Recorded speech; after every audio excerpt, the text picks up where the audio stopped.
I should have known the moment my mother's smile didn't reach her eyes. The restaurant was too expensive for a casual family dinner. White tablecloths, crystal chandeliers throwing fractured light across faces I'd known my entire life. Faces that suddenly looked like strangers. My father sat at the head of the table, fingers drumming against the stem of his wine glass. My sister, Vanessa, wouldn't meet my gaze. "So," my mother said, her voice carrying that particular edge I'd learned to fear as a child. "We need to discuss your situation." My situation. As if my entire life could be reduced to 2 words dripping with disappointment. "I told you I'm handling it," I said, keeping my voice steady even as my pulse kicked against my throat. "The business loan fell through, but I have other options." "The business is a fantasy, Alara." My father's words landed like stones. "You're 32 years old. It's time to be realistic." Realistic. Translation. Give up, settle down, stop embarrassing them with my ambitions. "We've found someone for you," Vanessa interjected, finally looking at me with something that might have been pity, or relief that she wasn't the disappointment tonight. "Marcus Hale. He's a lawyer, stable income, interested in—" "You set me up?" The words came out sharper than I intended, but I was past caring. "Without even asking me?" "Don't be dramatic," my mother said, reaching for her wine. "We're trying to help you. This boutique idea of yours, importing Italian leather, handmade goods, it's charming, Alara, but it's not a real career, and you're not getting any younger." The restaurant blurred at the edges. I could feel other diners glancing our way, could feel the weight of my family's judgment pressing down like hands around my throat. "I didn't ask for your help." My voice came out quieter than I wanted. "I just needed time." "Time we've given you," my father said. "Repeatedly. This isn't a negotiation anymore. Either you accept our terms, drop this business fantasy, meet with Marcus, start acting like part of this family, or—" He didn't finish. He didn't have to. The silence stretched, terrible and absolute. "Or what?" I heard myself ask. My mother set down her glass with a soft clink. "Or you're on your own." The words should have hurt more. Maybe they would, later, when shock wore off and reality set in. But in that moment, all I felt was a strange, distant numbness. "Fine," I said, standing. My legs felt disconnected from my body. "Then I'm on my own." I didn't wait for a response. Didn't look back as I walked away from the table, from the dinner they'd orchestrated like an execution. My heels clicked against marble, too loud in the sudden quiet. I could feel eyes on me. The other diners, the staff, the ghost of the girl I used to be who would have apologized, who would have stayed. The cold air outside hit me like a slap. November in the city, cruel and sharp and unforgiving.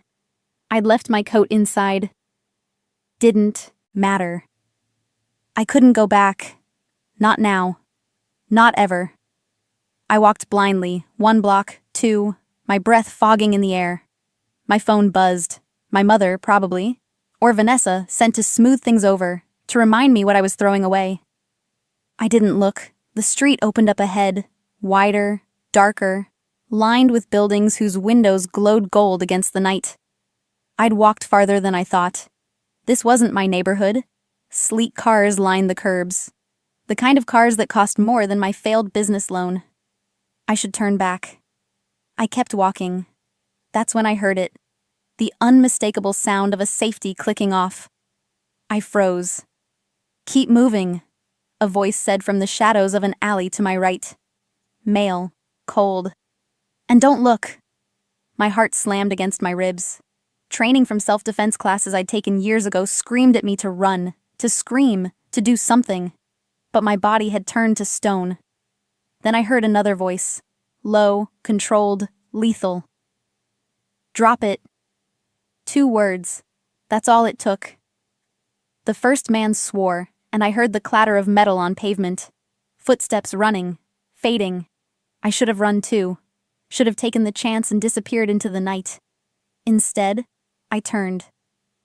He stood at the mouth of the alley, hands in the pockets of a black coat that probably cost more than my rent. Tall, over 6 feet, with dark hair pushed back from a face that belonged in a Renaissance painting. Sharp jaw, straight nose. Eyes so dark they looked black in the dim light. Eyes that were fixed entirely on me. You always walk alone at night in $1,000 heels? His voice matched his appearance. Smooth, controlled, dangerous. I glanced down at my shoes. Not $1,000, but close enough that I didn't correct him. Bad night, I said, and was surprised my voice worked at all. Something shifted in his expression. Not quite a smile. I can see that. He moved closer, and I noticed the way he walked, like someone who'd never been afraid of anything in his life. A man who owned the ground beneath his feet and the air around him. A car pulled up to the curb. Black, pristine, windows tinted dark enough to be illegal. The back door opened. "Get in," he said. "I don't think so." Self-preservation finally kicked in, late but present. That man who ran? He tilted his head toward the alley. He'll come back, with friends. This isn't your neighborhood and you look like you don't belong here. I'm fine. You're shaking. I was. I hadn't noticed until he said it. He moved closer, close enough that I could smell his cologne, something dark and expensive that made my head spin. Or maybe that was fear, or shock, or the fact that my entire life had imploded an hour ago and I was standing on a street corner arguing with a stranger who'd just saved me from God knew what. "Last chance," he said softly. "Get in the car, or take your chances out here." I should have walked away, should have called a cab, gone home, locked my doors and pretended this night never happened. Instead, I got in the car. He slid in beside me, close enough that I could feel the heat radiating off him, and the door closed with a heavy, final sound. The driver pulled away from the curb without asking for a destination. "Where are we going?" My voice came out steadier than I felt. He turned to look at me fully for the first time, and something in those dark eyes made my breath catch. "That," he said quietly, "depends entirely on what you're running from." The car smelled like leather and danger. I pressed myself against the door, creating as much distance as physics would allow between us. The city slid past the tinted windows, blurred lights and shadows that felt like they belonged to someone else's life now. "I'm not running from anything," I said, even though we both knew it was a lie. He didn't respond immediately, just watched me with those unsettling dark eyes, like he could read every thought I'd ever had written across my skin. "Your dress is Valentino," he said finally. "Last season, but still 1,500 minimum. Your shoes are Louboutin, scuffed at the heel, which means you've had them a while. You're wearing your grandmother's pearls." He paused. "The clasp is vintage, worth more than everything else you're wearing combined, but you don't sell them because they mean something." My hand flew to my throat, fingers closing around the pearls instinctively. "How could you possibly—" "Your mascara is smudged," he continued, voice still that same controlled quiet. "You've been crying, but not for long. Maybe an hour. Your family just cut you off at dinner." He leaned back, apparently satisfied with his assessment. "Am I close?" The air left my lungs. "Who the hell are you?" Someone who recognizes desperation. Something flickered in his expression. Not quite sympathy, but not cruelty either. And someone who knows what it looks like when a woman's world falls apart. The car turned down a street I didn't recognize. Narrower. Darker. The buildings here were older. Elegant in a way that spoke of old money and older secrets. "Stop the car," I said. "No." I said stop the— "You got in willingly, Alara." My name in his mouth felt like an invasion. You can leave when we arrive. How do you know my name? Panic climbed my spine, sharp and cold. He pulled his phone from his pocket, tapped the screen twice, and turned it toward me. It was a photo from the restaurant. Me, standing at the table, face pale and shocked. My family still seated, my mother's expression carved from ice. The timestamp read 43 minutes ago. You were at the restaurant. My voice came out flat. You were watching me. I was having dinner, he corrected. You made a scene. People noticed. So you followed me? I was leaving when I saw you walk past, alone, in the wrong neighborhood. He pocketed his phone. The man with the gun was already following you. I just got there first. The car stopped. I looked out the window and my breath caught. We were parked in front of a building that looked like it had been stolen from a European postcard. All dark stone and wrought iron, with warm light spilling from windows 4 stories up. Where are we? Somewhere safe. He opened his door, then paused. You're free to leave. Walk away right now, and you'll never see me again. But if you do, he met my eyes. You'll spend the rest of the night wondering if that man finds you. If your family's right about you. If you're strong enough to survive what comes next. He got out. I should have stayed in the car. Should have told the driver to take me home. Instead, I followed him. The lobby was all dark wood and soft lighting, the kind of place where silence felt expensive. An elevator waited, doors already open. He stepped inside and I followed, my heels clicking against marble that probably cost more than my entire failed business plan. Top floor, he said to no one. The elevator rose smoothly, and I watched the numbers climb. 3rd floor, 4th, 5th. You still haven't told me your name, I said. No, he agreed. I haven't. The doors opened directly into an apartment. Not a hallway, not a landing, just straight into a space that made my breath catch. Floor-to-ceiling windows overlooked the city, a glittering sprawl of lights that looked almost peaceful from this height. Dark furniture, expensive art, everything precise and controlled, like him. He shrugged out of his coat and draped it over a chair, then moved to a bar cart near the windows. Whiskey? I don't drink with strangers who stalk me. I didn't stalk you. I saved you. He poured 2 glasses anyway. There's a difference. Is there? He crossed to me, holding out one of the glasses. Up close in the light, I could see details I'd missed before. A thin scar along his jawline, the way his shirt fit perfectly, like it had been made for him. The complete absence of fear in his eyes. This was a man who'd never been told no, never been denied anything he wanted. And right now, he was looking at me like I was something he wanted very much. I took the glass. Our fingers brushed and electricity shot up my arm. Your family's right, you know, he said, moving to the windows. The boutique won't work. Not the way you're planning it. Anger flared, hot and welcome after hours of numbness. You don't know anything about my business. I know you need $50,000 to cover your initial inventory order from suppliers in Florence and Milan. I know your bank rejected your loan application because you don't have collateral. I know you've been applying to smaller investors, but no one wants to take a chance on a 32-year-old woman with no business experience trying to break into a saturated market. He turned to face me, and the city lights behind him made him look like something carved from shadow.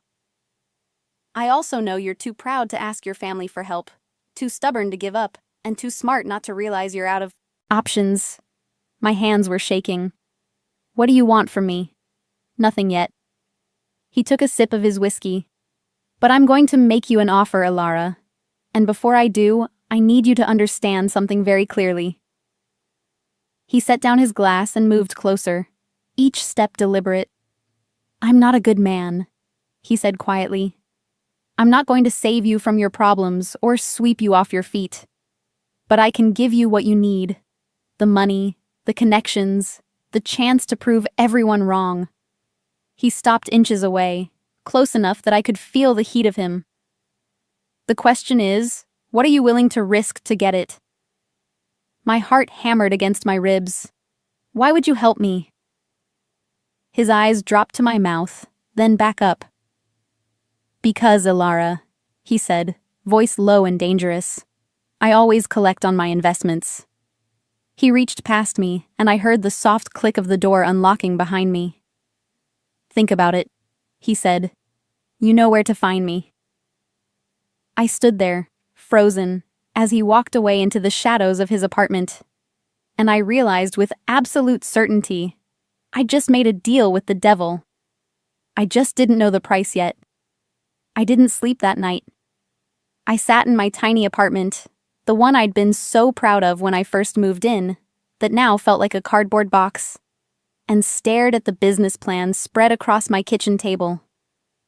Numbers that didn't add up. Dreams that cost more than I could afford. His words echoed in my head. I always collect on my investments. At 3 a.m, I Googled everything I could remember about the building, the neighborhood, anything that might tell me who he was. But I had nothing. No name, no business card, just the memory of dark eyes and darker promises. By sunrise, I'd made my decision. By noon, I was standing in front of his building again, telling myself I could still walk away. I didn't walk away. The doorman recognized me. That should have been my first warning. He simply nodded and gestured to the elevator, like he'd been expecting me. The ride up felt longer this time. My reflection in the polished doors showed a woman who looked more composed than she felt.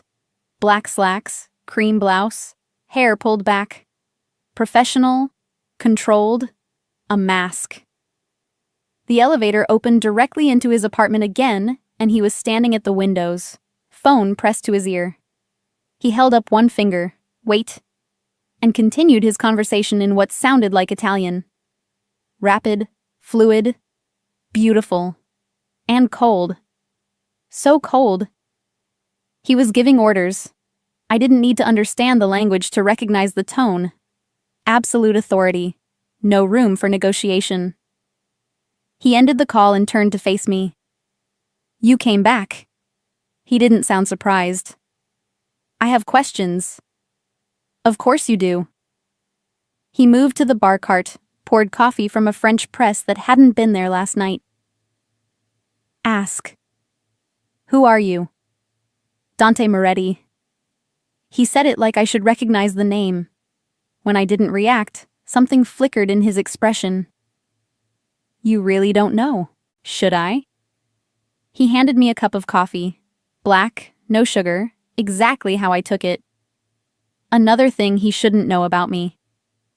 Most people in this city know my name, he said. Most people are smart enough to be afraid of it. Is that supposed to scare me? It should.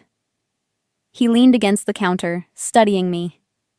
But I don't think you scare easily, Ilara. I think you're terrified right now, but you're here anyway. That's either very brave or very stupid. Maybe both. His mouth curved, not quite a smile, but close. Probably both. I set down the coffee, untouched. What do you want from me? Really? I told you. I want to invest in your business. No one invests $50,000 in a stranger they met on the street. Not without wanting something in return. True. He moved closer, and I fought the urge to step back. I want you to work for me. Doing what? What you're good at. Importing luxury goods, building relationships with suppliers, creating something beautiful. He paused. But you'll do it under my name, my connections, my protection. Protection. The word hung in the air like a threat. And in return? In return, you get everything you need to launch your boutique. $50,000 for inventory. Another $20,000 for rent, permits, operating costs. Access to my network. Suppliers who won't give you the time of day right now will return your calls. Clients who can actually afford what you're selling. It was too much, too easy. What's the catch? The catch, he said softly, is that you belong to me. Not in the way you're thinking, he added, reading my expression. But your business is mine. Your success is mine. Your failures are mine. You make decisions, but I have final approval. You build something, but my name is attached to it. So I'd be working for you, not with you. Initially. He picked up his own coffee. Prove yourself, and we renegotiate. But for the first year, you're mine. There was something in the way he said mine, possessive and absolute, that made heat crawl up my spine. How do I know you're legitimate? That this isn't some...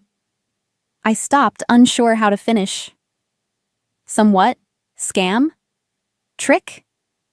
He set down his cup with deliberate care. Let me show you something. He crossed to a desk near the windows and opened a laptop. Typed briefly, then turned the screen toward me. It was a contract. Professional, detailed, exactly what he'd described. Payment schedules, terms, conditions. All legal, all binding, all real.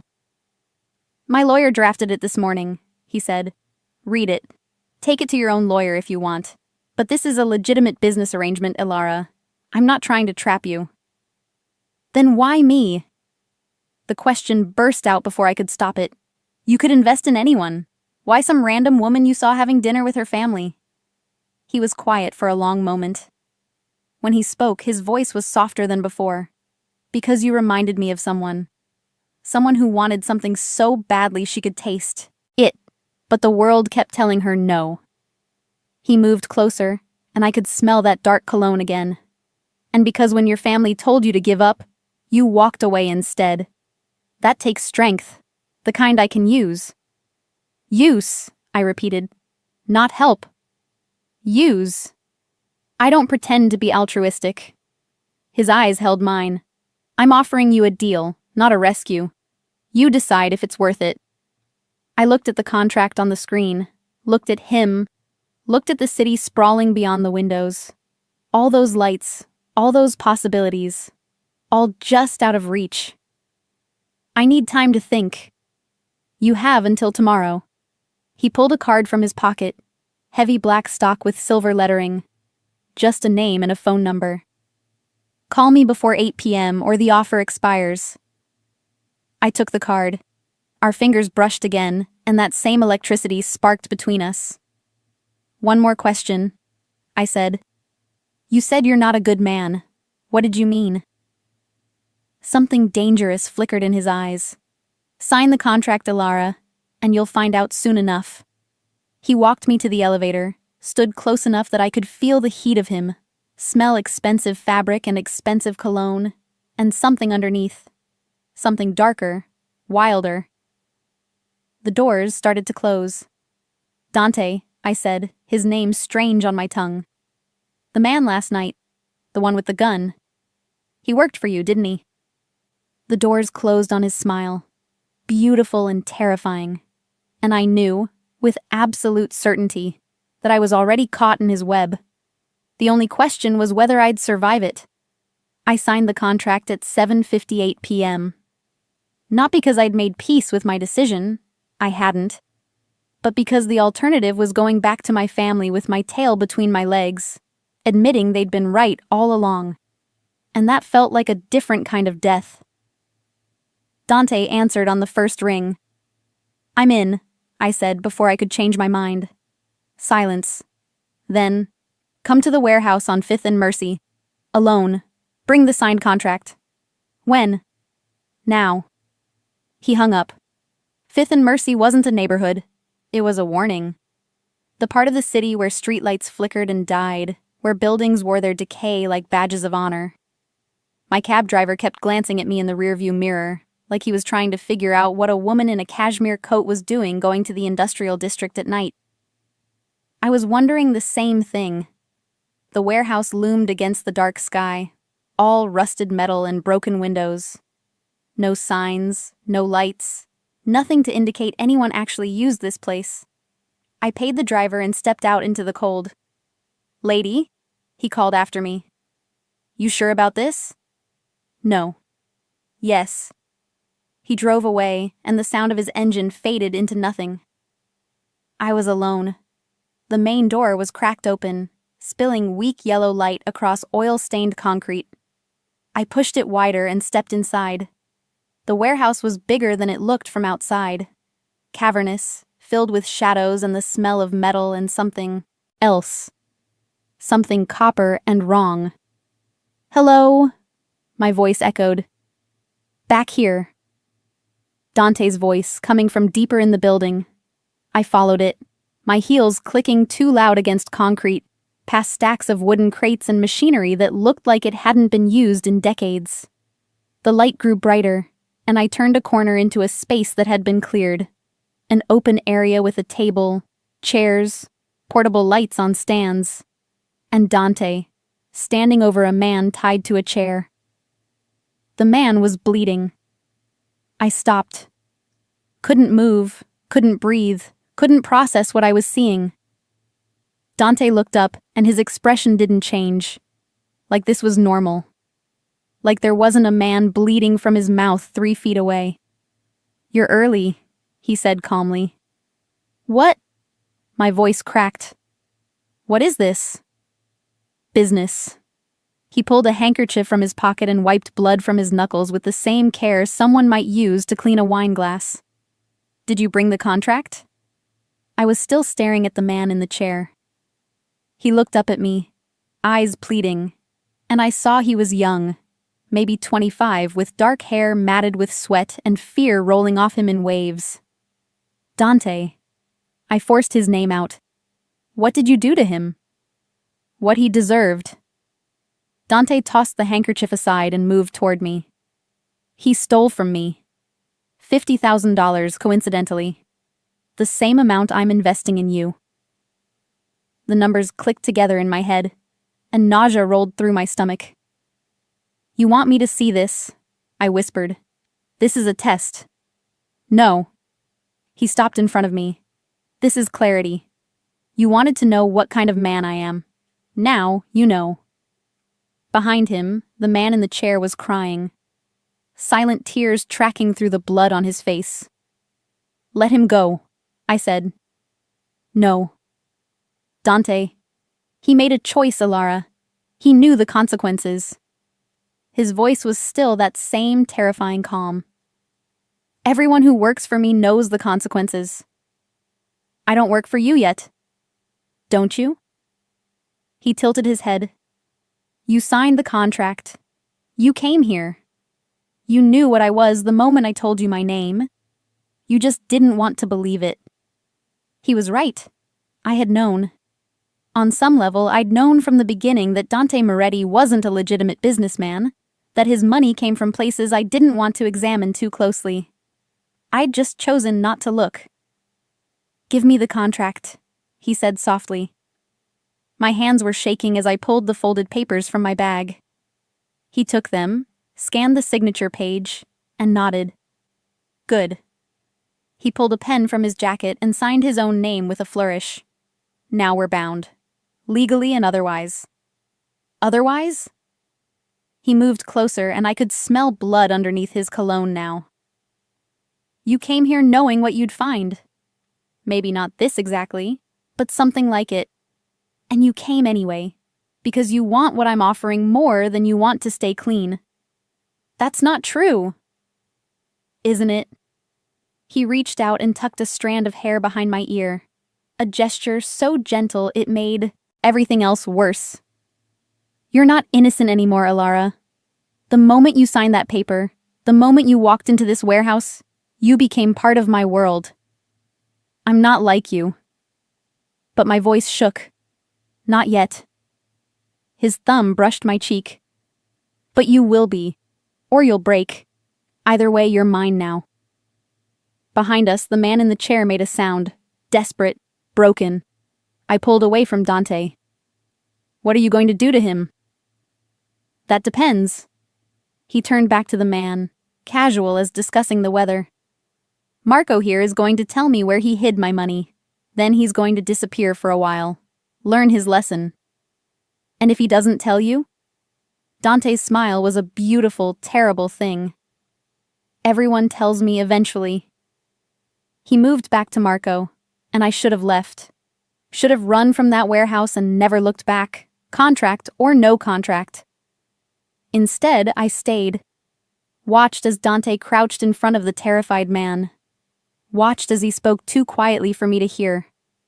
Watched as Marco sobbed and nodded and gave him what he wanted. Watched as two men I hadn't even noticed, standing in the shadows like ghosts, came forward and untied Marco. Dragged him toward a side door. "He'll live," Dante said, reading my face. "I'm not a monster, Ilara. Just someone who keeps his accounts balanced." He held out his hand. In it was a check for $70,000. "Your investment, as promised." I stared at it, at the blood still drying on his knuckles, at the contract he'd tucked into his jacket pocket, at the choice I'd already made. I took the check. "Good girl," he murmured, and the approval in his voice made something twist in my chest. He walked me out, his hand on the small of my back, possessive, protective. A car was waiting, not the one from before, but just as expensive. "Tomorrow," he said, "you start looking at properties for your boutique. I'll send you addresses. Choose one by Friday." "That's 3 days." "Then you'd better work fast." He opened the car door. "Welcome to my world, Ilara." I got in, and through the window I watched him walk back into that warehouse. Back to the blood and shadows and violence he'd just made me complicit in. The driver pulled away, and I looked down at the check in my hands. My dreams, bought with someone else's fear. And I didn't tear it up. God help me, I didn't tear it up. The boutique space was perfect. Exposed brick, high ceilings, natural light pouring through massive windows that faced the street. I could already see it. Leather goods displayed on minimalist shelves, Italian scarves draped like art, the smell of expensive things and new beginnings. I could also see Marco's face, the blood, Dante's calm eyes as he wiped his knuckles clean. "What do you think?" I turned. Dante stood in the doorway, hands in the pockets of his charcoal suit. He'd arrived without warning, the way he always seemed to, like he existed in the spaces between seconds. "It's beautiful," I admitted. But, nothing. It's perfect." I turned back to the windows. "I'll take it." I heard him move closer, felt the shift in air that announced his presence. He stopped beside me, close enough that our shoulders almost touched. "You haven't looked at me since the warehouse," he said quietly. "I've been busy." Liar. I closed my eyes. "What do you want me to say, Dante? That I'm fine with what I saw? That watching you terrorize someone doesn't keep me up at night?" "No." His hand caught my chin, gentle but firm, turning my face toward his. "I want you to say you understand why it was necessary. It wasn't necessary. It was cruel. It was justice." His thumb brushed my jaw. "Marco stole from me. Not money, loyalty, trust. In my world, that's unforgivable. Your world is barbaric. My world," he said softly, "is the reason you're standing in this beautiful space, choosing paint colors and planning your future. You don't get to benefit from what I do and pretend you're above it." He was right. I hated that he was right. I pulled away from his touch. "When can I sign the lease?" Something flickered in his eyes. Disappointment, maybe, or approval. With Dante, it was impossible to tell. "My lawyer is handling it. You'll have keys by Monday." He moved to the center of the empty space, looking up at the ceiling. "This used to be a bookstore. Family-owned, 3 generations. They lost it during the recession." "How do you know that?" "I bought the building." He glanced at me. 12 years ago. I've been waiting for the right tenant." The implications settled over me like a weight. "You've been planning this, setting this up." "I've been preparing for opportunities. He walked the perimeter of the room, footsteps echoing. When I see something I want, I make sure I'm in a position to take it. Is that what I am? Something you want to take? He stopped walking, turned to face me fully, and the intensity in his gaze made my breath catch. You think I arranged for your family to disown you? For your bank to reject your loan? He moved closer. I'm good, Ilara, but I'm not omniscient. You created this situation yourself, by being too proud, too stubborn, too determined to do things your way. Then why help me? Because I recognize something in you. He was close now, close enough that I could see flecks of amber in his dark eyes. Something I thought I'd lost a long time ago. Hope. The word felt wrong coming from him. Too soft, too vulnerable. You don't seem like someone who needs hope, I said. I don't. But I like looking at it. His hand came up, fingers threading through my hair in a gesture that felt both tender and possessive. I like remembering what it feels like. My heart was hammering. Dante, I'm not going to apologize for what you saw, he said. I won't lie to you, and I won't pretend to be something I'm not. But I need you to understand. Everything I do for a reason. And right now, my reason is standing in front of me, looking at me, like I'm a monster, when all I want...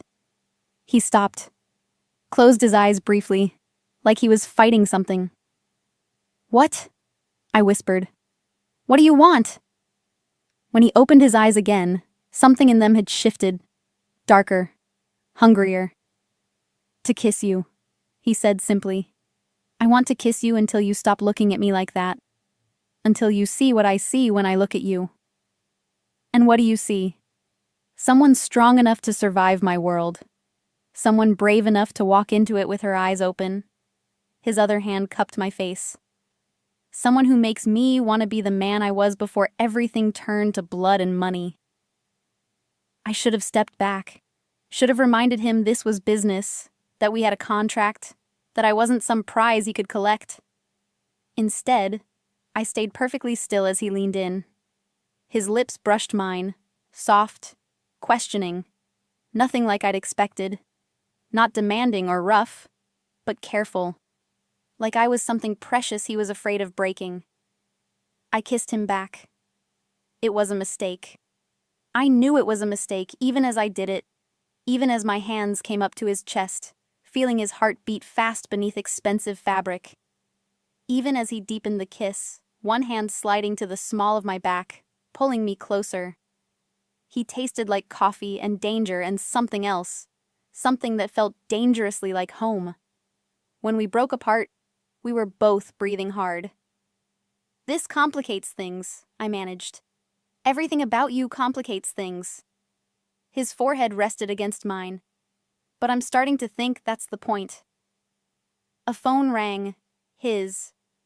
He pulled it out, glanced at the screen, and his entire demeanor changed.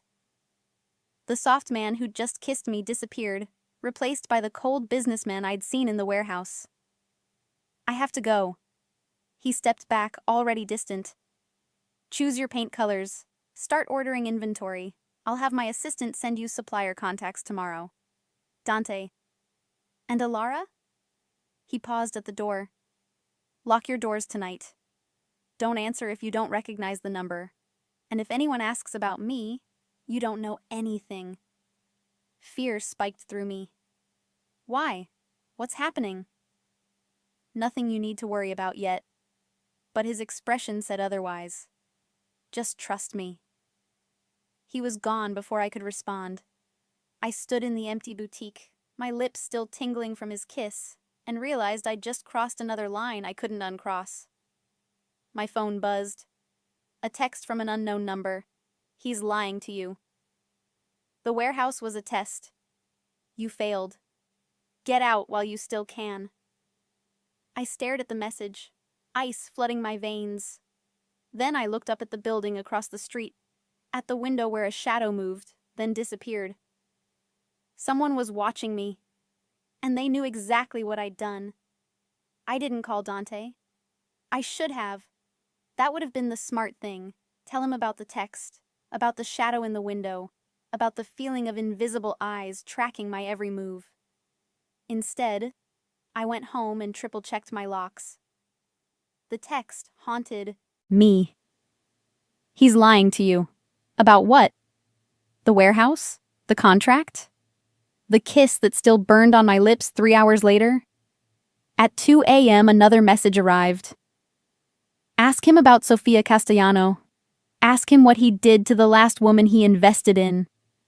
My hands shook as I typed the name into my search engine. The results made my blood run cold. Sofia Castellano had been 28 when she disappeared. Beautiful, ambitious, running a high-end art gallery in the same neighborhood where my boutique would be. The articles were from 6 years ago, brief mentions in local crime sections, then nothing. No body found, no arrests made. Case went cold, and in every photo of her gallery's opening, standing in the background, was a younger Dante Moretti. I slammed my laptop shut, but the images were burned into my brain. Sofia's smile, Dante's hand on her shoulder. The way they looked at each other, familiar, intimate, the same way he'd looked at me today. My phone rang. Dante. I stared at it, watching it vibrate against my coffee table, Sofia's face still fresh in my mind. I answered. You're awake. His voice was rough, tired. Good. I need you to listen very carefully. Dante, who's Sofia Castellano? Silence. Long enough that I thought the call had dropped. Where did you hear that name? His voice had gone deadly quiet. Someone sent me a text, told me to ask you about her. Show me. It wasn't a request. Forward it to me. Now. Not until you tell me who she was. Alara. Was she like me? My voice cracked. Did you make her the same promises? Give her money and... Sofia was nothing like you. He cut me off, and there was something raw in his voice now. Something that sounded like pain. And she's dead because I wasn't careful enough. The words landed like stones. You killed her. No. A pause.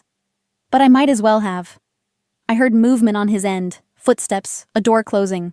When he spoke again, his voice was closer, more intimate. I'm coming to you.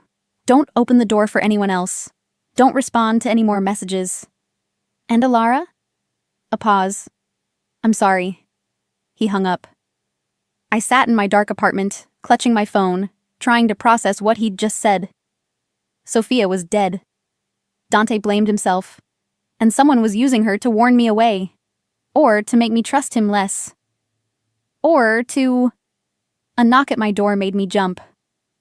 It's me. Dante's voice, muffled through the wood. I checked the peephole. He stood in the hallway, still in his suit but disheveled now, tie loose, hair pushed back like he'd been running his hands through it.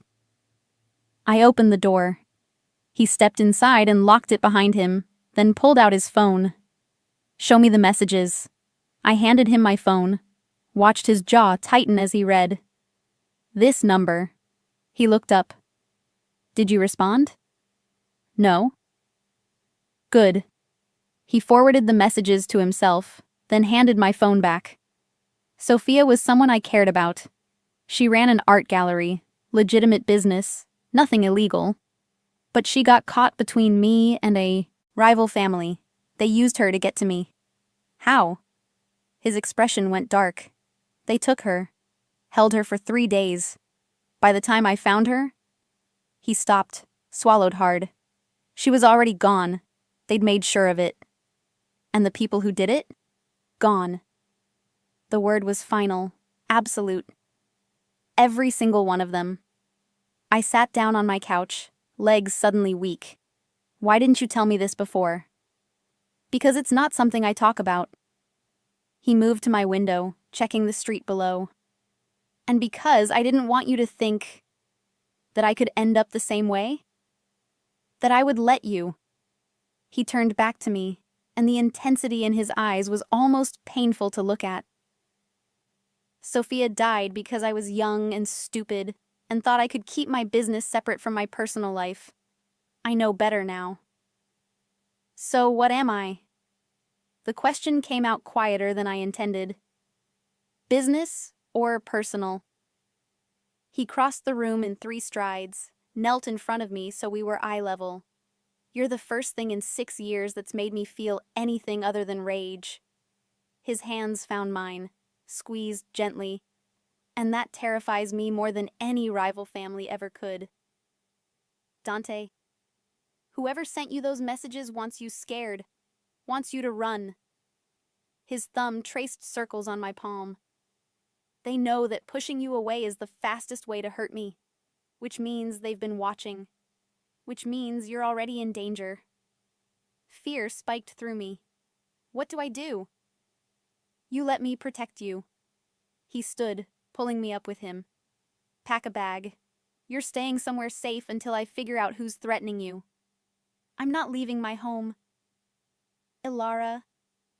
He cupped my face, forcing me to look at him. Sophia said the same thing.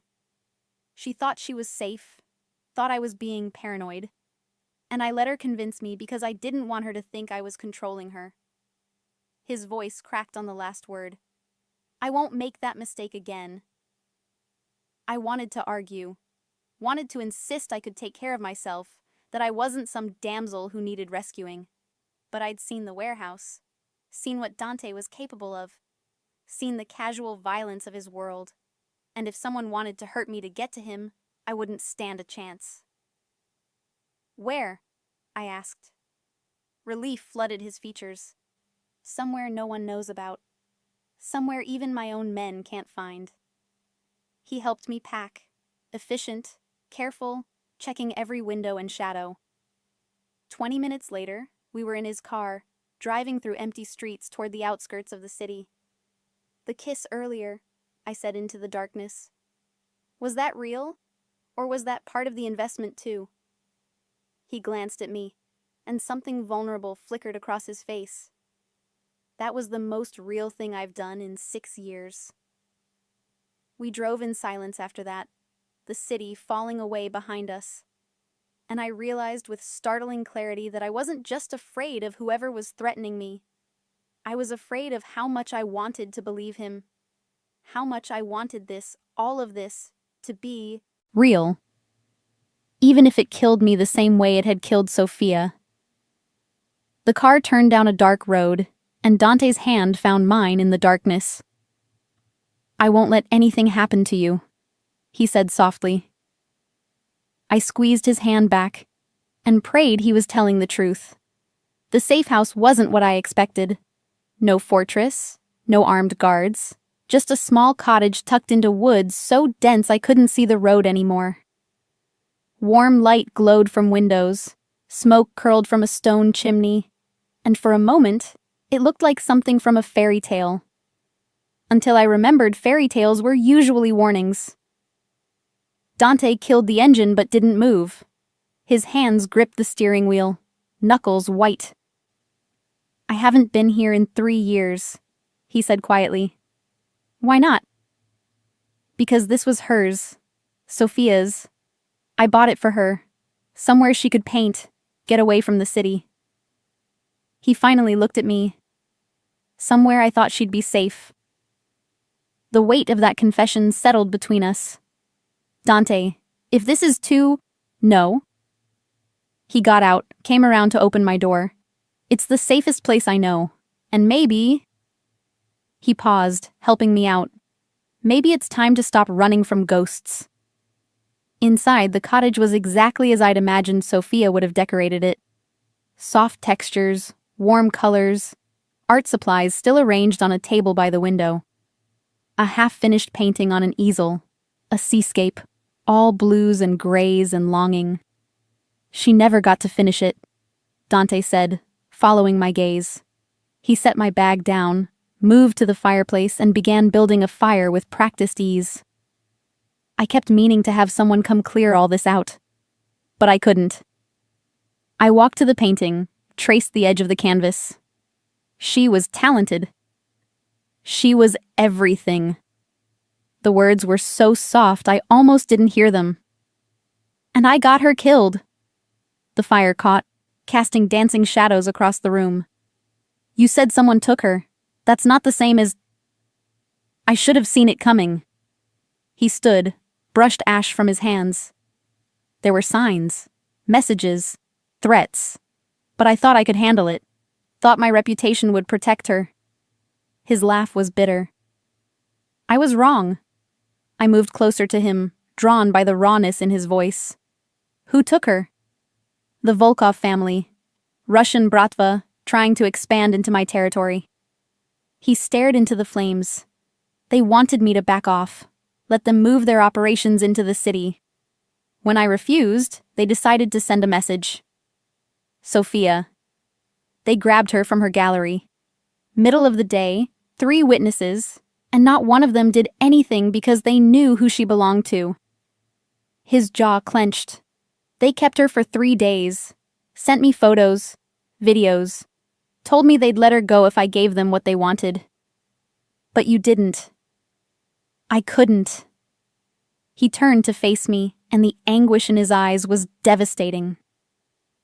If I'd given in, it would have shown weakness. Every family in the city would have come for me, used the people I cared about as leverage. I had to choose between saving Sophia and saving everyone else I was responsible for.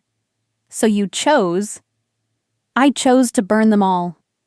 His voice went flat, emotionless. I found their headquarters, found every man who'd touched her, looked at her, breathed the same air, and I made them pay. But she was already dead. She was already dead, he confirmed. They killed her on day 2. Kept sending me footage of her alive for another day just to torture me. I couldn't breathe. Couldn't imagine that kind of pain. That kind of rage. How did you survive that? I didn't. Not really. He moved closer and I could see exhaustion carved into every line of his face. The man I was before Sophia died. He's gone. What's left is just... this. Blood and business and trying to make sure it never happens again. Is that why you're helping me? Because you see her in me? No. He reached out, tucked my hair behind my ear with infinite gentleness. You're nothing like Sophia. She was soft, gentle, everything good in the world. You're... He searched for words. You're steel wrapped in silk. Fire pretending to be smoke. You walked into that warehouse and didn't run. You kissed me knowing what I am. His thumb traced my jaw. Sophia would have been terrified of me. But you look at me like I'm human. Like I'm still worth something. You are worth something, I whispered. Am I? His hand dropped. I've killed men, Ilara. Not just the ones who took Sophia. Dozens, maybe hundreds. I've built an empire on fear and blood, and the only reason I sleep at night is because I stopped counting. Then why am I here? My voice was steady despite my racing heart. If you're such a monster, why protect me? Why any of this? He was quiet for a long moment, firelight playing across his features. Because when I saw you at that restaurant, walking away from everything safe and familiar, I saw someone making the same mistake I did. Someone too proud to ask for help, too stubborn to see the danger. He moved closer, and I thought, maybe this time I can save her. Maybe this time I can do it right. I'm not a redemption arc, Dante. I know. His hands framed my face. But maybe you're a second chance. He kissed me then, desperate, consuming, like he was trying to pour 6 years of grief and loneliness and hope into one moment. I kissed him back just as fiercely, my hands fisting in his shirt, pulling him closer. This was dangerous, reckless, everything I shouldn't want. But God, I wanted it anyway. We broke apart breathing hard, and he rested his forehead against mine.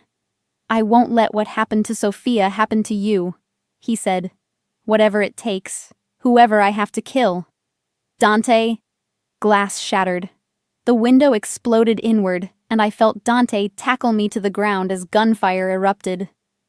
Bullets tore through the cottage, splintering wood, destroying Sophia's painting, her furniture, her memory. Dante covered my body with his, one hand protecting my head. "Stay down," he growled, then rolled off me and pulled a gun from somewhere I hadn't seen. He fired back through the broken window, 3 shots, precise and deadly. Silence fell. He moved to the window, gun raised, checking. Then his phone was out, rapid-fire Italian into the receiver. "We have to go," he said, pulling me up. "Now." "Who was that?" "Volkov." His face was carved from stone. "They're not all dead after all." He grabbed my bag with one hand, kept his gun in the other, and pulled me toward the back door. "And Alara?" He looked at me, and the darkness in his eyes made my blood run cold. "Now you see what loving me really costs." We ran into the night, and behind us the cottage, Sophia's cottage, her refuge, her memory, began to burn. We didn't stop running until we reached a secondary road where a black SUV was already waiting. Dante pushed me into the back seat, climbed in beside me, and the driver took off before the door fully closed. No questions asked, no explanations needed. That's when I started shaking. "Breathe." Dante's hand was on my back, steady and warm. "Just breathe, Alara." But I couldn't get enough air, couldn't stop seeing the window exploding, couldn't unhear the sound of bullets tearing through wood and memory. I could have died. The words came out broken. We could have. But we didn't. He pulled me against his chest, one hand in my hair, holding me together while I fell apart. "I've got you. I've got you." I pressed my face into his shirt and let myself break. All the fear I'd been holding back since the warehouse, since the texts, since I'd signed that damned contract, it all came flooding out in gasps and tears that I couldn't control. He held me through it. Didn't tell me to calm down, didn't promise everything would be okay. Just held me. His heartbeat steady against my ear. His hand stroking my hair with a gentleness that made everything hurt worse. By the time we reached the city, I was empty. "Where are we going?" My voice was hoarse. "My home. The penthouse." He was still holding me, hadn't let go. "It's Fortress. 24-hour security, bulletproof glass, guards I trust with my life." "You said Sophia was safe too." His hand stilled. "I know, and I was wrong, but I'm not wrong about this." He tilted my chin up, forcing me to look at him. "I will not lose you. Do you understand? I will burn this entire city to the ground before I let them touch you." The certainty in his voice should have scared me. Instead, it made me feel safer than I'd felt in days. The penthouse was exactly what I expected. Sleek, modern, sterile. Floor-to-ceiling windows overlooking the city. Expensive furniture that looked like no one had ever sat on it. Art on the walls that probably cost more than my entire failed business loan.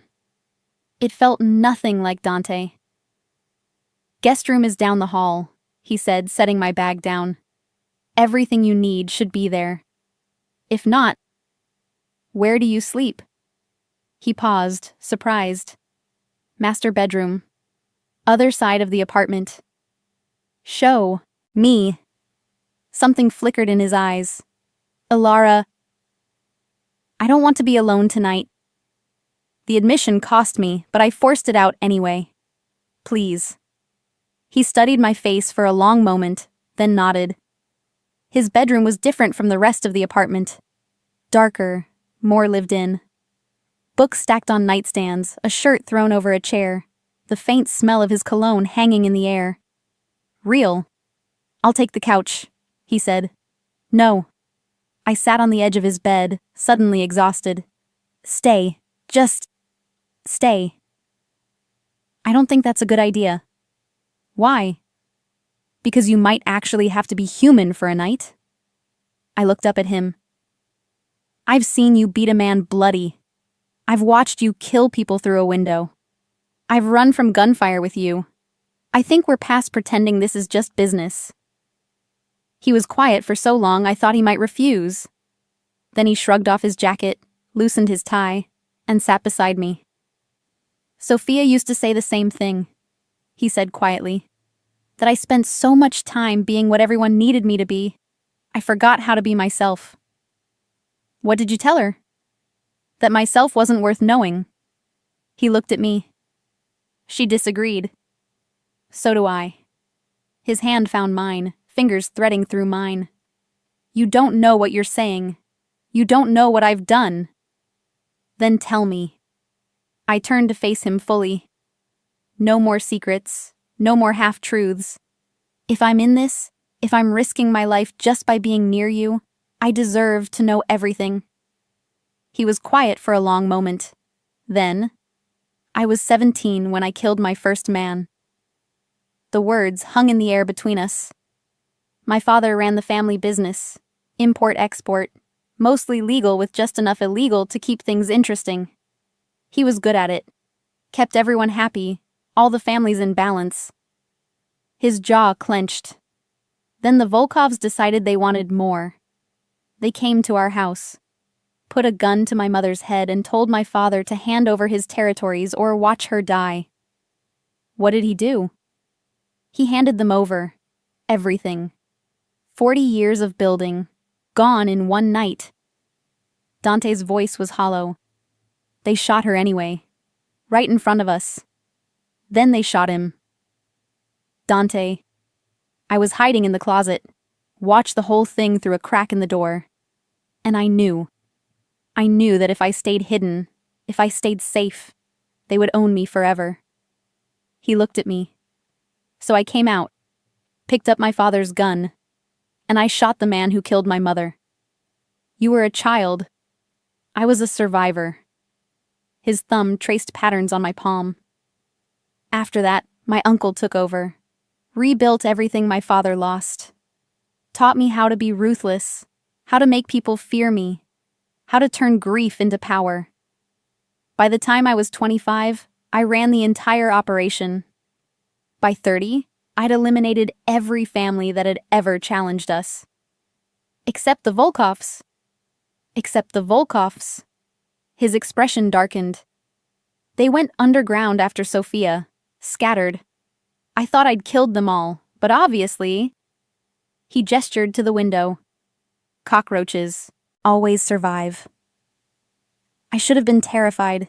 Should have run from this room, this man, this life he was offering me. Instead, I leaned my head on his shoulder. I'm sorry, I said. For your parents, for Sophia, for all of it. Don't be sorry for me. His arm came around me, pulling me closer.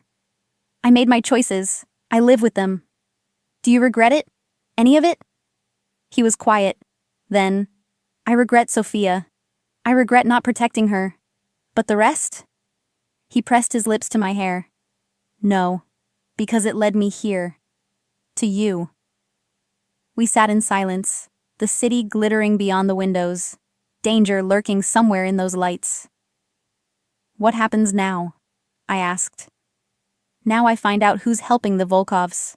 Someone told them where that cottage was. Someone close to me. His voice went cold. And when I find them, I'll make them wish they'd never been born. And me? You stay here, safe, until this is over. I pulled back to look at him.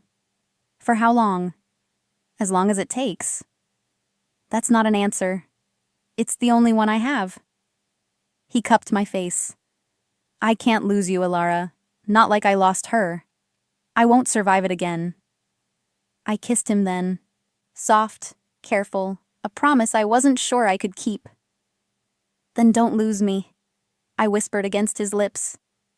He kissed me back, deeper this time, pulling me into his lap.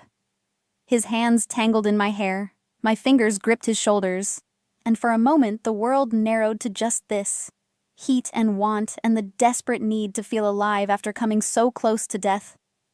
We fell back onto his bed, still kissing, and I felt him hesitate. "We don't have to."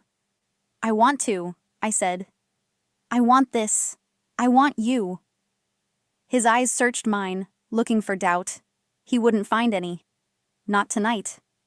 I woke to sunlight streaming through bulletproof glass and Dante's arm heavy across my waist. For a moment, I let myself pretend this was normal, that I was just a woman waking up next to a man she was falling for, in a beautiful apartment, with a whole future stretching ahead. Then reality crashed back. The cottage burning. Gunfire. The Volkovs.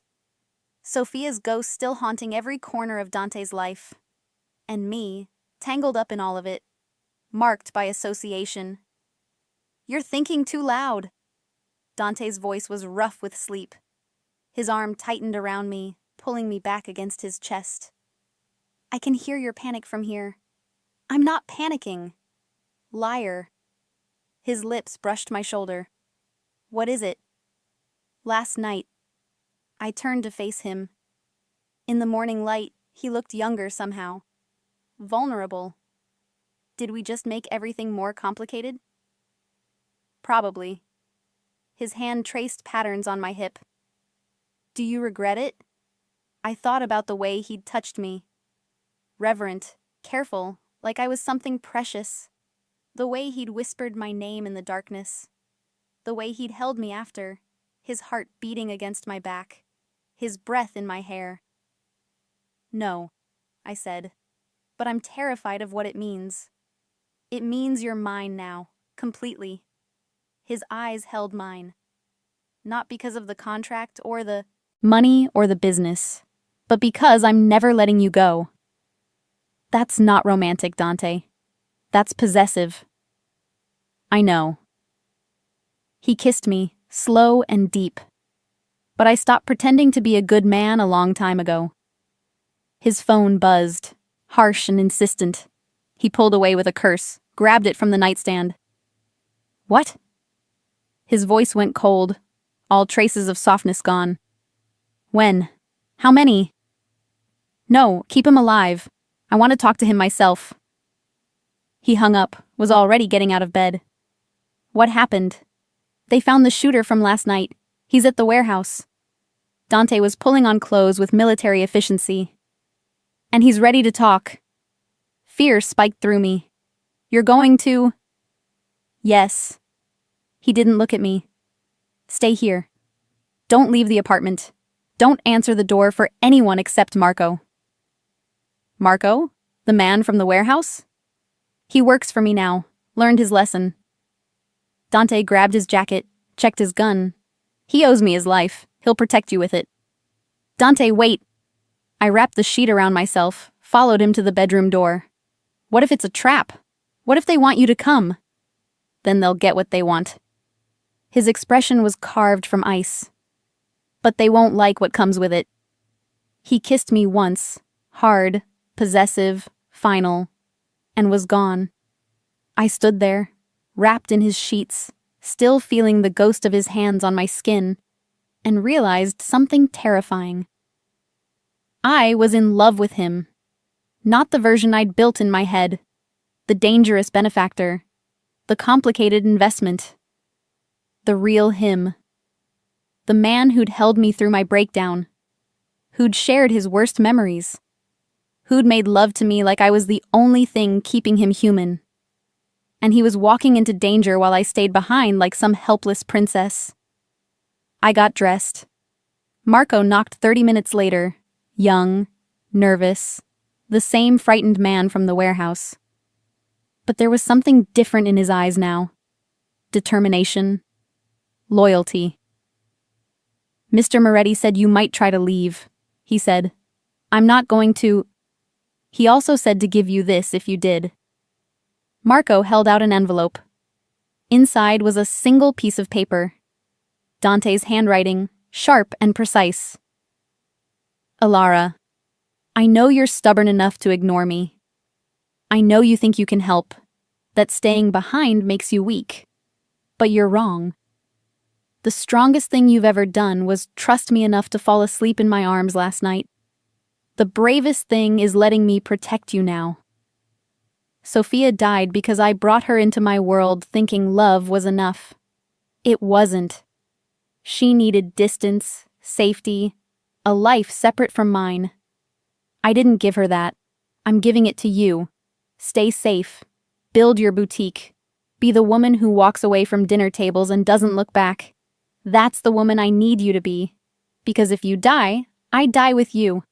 And I have too many people who still need me to be a monster. D. My hands shook as I read it again. And again. Miss? Marco's voice was gentle. He really does care about you know. I've worked for him 3 years. Never seen him like this about anyone.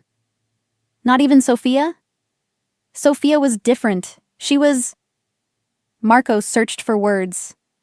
She was his peace. You're his fire. And right now, he needs that fire alive more than he needs anything. I looked at the door. At Marco. At the city beyond the bulletproof glass. How long until he gets back? If everything goes smoothly? 2 hours. If not... Marco's expression darkened. Could be never. The words hit like bullets. Take me to the boutique, I said suddenly. I need to see it. Need to do something with my hands, or I'll lose my mind. Mr. Moretti said, Mr. Moretti isn't here. I grabbed my bag, Dante's letter clutched in my other hand. And I'm still a free woman, contracted, protected, probably insane, but free. Marco hesitated, then nodded. 30 minutes, then we come straight back. The boutique was perfect in the daylight, exactly as I'd imagined it. I walked through the space, trying to see past the fear, trying to hold on to the dream that had started all of this. Dante had given me this. Whatever else happened, he'd given me this chance. Miss Alara? Marco was by the door, phone to his ear. His face went pale. We need to leave. Now. What's wrong? The shooter at the warehouse. He gave up a name. Marco grabbed my arm, already pulling me toward the door. It's someone inside Mr. Moretti's organization. Someone who's been feeding information to the Volkovs for months. Who? The boutique door crashed open. A man stood there, older, gray hair, expensive suit. I recognized him from somewhere. Dante's apartment. Photos on the wall. Uncle Vincent. Marco's voice was barely a whisper. The older man smiled, and it was the coldest thing I'd ever seen. Hello, nephew. Miss Laurent. He pulled a gun from his jacket. Dante really should have stayed away from pretty girls. It always gets him in trouble. You're the traitor, I breathed. I'm a pragmatist. Vincent stepped inside, closed the door behind him. And I'm tired of waiting for my nephew to die. The Volkovs are offering me everything. His territories, his businesses, his money. All I have to do is give them the one thing he actually cares about. He pointed the gun at my chest. You. Marco moved to shield me, but Vincent was faster. The shot was deafening in the empty space. Marco dropped. I screamed. Don't worry, Vincent said calmly. He's not dead. Yet. But you're coming with me. And when Dante comes for you, and he will come, the Volkovs will be waiting. He grabbed my arm and I fought, kicked, screamed, clawed at him. But he was stronger and the gun pressed against my ribs made me freeze. That's better. He dragged me toward the door. Let's go break my nephew's heart. As he pulled me into the waiting car, I saw Marco trying to crawl toward his phone, blood spreading across the boutique floor. And I knew. Dante was walking into a massacre, and it was all because of me. They kept me in a warehouse. Different from Dante's. This one smelled like rust and decay and old blood. My hands were zip-tied to a chair, and Vincent stood by the window, watching the street like he was waiting for Christmas morning. He'll come, Vincent said, more to himself than me. Family loyalty always was his weakness. You're his family. My voice was hoarse from screaming. How can you do this to him? Family. Vincent laughed, sharp and bitter. I raised that boy after his parents died, taught him everything. And how does he repay me? By taking over, pushing me aside, treating me like some relic. He trusted you. He pitied me. Vincent turned, and I saw the years of resentment carved into his face. Everything I built, he gets credit for. Every decision I advised, he takes the glory. I'm tired of being the shadow, Ilara. The Volkovs are offering me a chance to step into the light. By betraying him? By killing Sophia? Something flickered in his eyes. Sophia was an accident. I never meant... He stopped, collected himself. It doesn't matter now. She's dead. And soon, Dante will be too. The door burst open. Not Dante. 3 men in dark clothes, guns drawn. Volkov soldiers. I recognized the tattoos, the cold eyes. He's 2 blocks away, one said in heavily accented English. Coming fast. Alone. Perfect. Vincent checked his own gun. Remember, wound him, don't kill him. I want him to watch before he dies. They took positions around the warehouse, behind crates, in shadows, creating a kill box. And Dante was walking straight into it. I had to warn him, had to do something. He'll kill you all, I said loudly. You think you're ready for him, but you're not. I've seen what he does to people who threaten what's his. Shut her up, Vincent ordered. One of the soldiers moved toward me, but the warehouse door exploded inward. Dante stood in the entrance, gun raised, and he looked like death incarnate. Blood splattered his shirt. Not his, I prayed, and his eyes were black with rage. Uncle. His voice was deadly calm. Let her go. I don't think so. Vincent stepped behind my chair, pressed his gun to my temple. Drop your weapon, or I paint the walls with her brain. Dante's jaw clenched. For one terrible moment, I thought he might actually shoot through me to get to Vincent. Then he lowered his gun, let it clatter to the concrete. Good boy. Vincent's voice dripped poison. Always so predictable when it comes to your toys. First Sophia, now this one. When will you learn? Let Ilara go, Dante said. Your problem is with me. My problem is that you exist. Vincent's hand shook against my head. 40 years I've given to this family. 40 years in your father's shadow, then yours. And what do I get? A pension? A pat on the head? I gave you everything. You gave me scraps.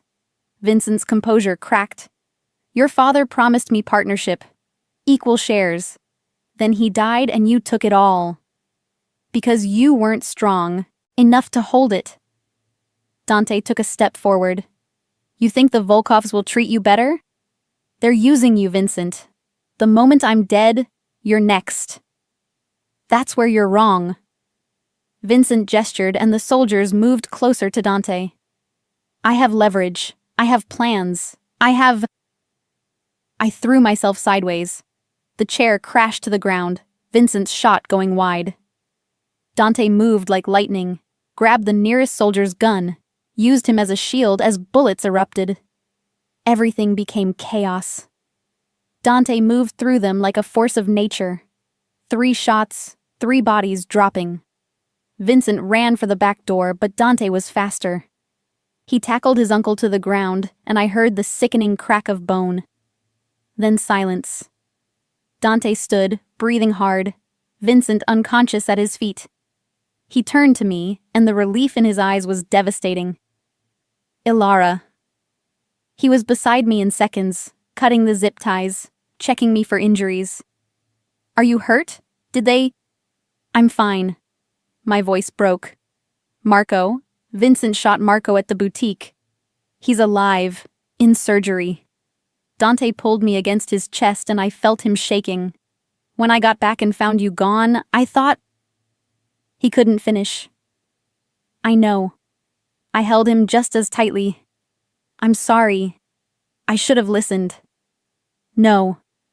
He pulled back, cupped my face. You were right. I can't keep you locked away. I can't keep trying to protect you from my world when you're already part of it. Sirens wailed in the distance. Police. Ambulances. His own men arriving as backup. What happens now? I asked. He looked at Vincent's unconscious form. At the bodies of the Volkov soldiers. At the blood and violence that would never fully wash away. Now I clean up my family's mess. He kissed my forehead. And then I do something I should have done weeks ago. 3 months later, the boutique opened. It was everything I dreamed. Leather goods from Florence, silk scarves from Milan, jewelry from small artisans I'd discovered through Dante's connections. The kind of beautiful, curated space where every item told a story. The press loved it. Customers loved it. I'd done it.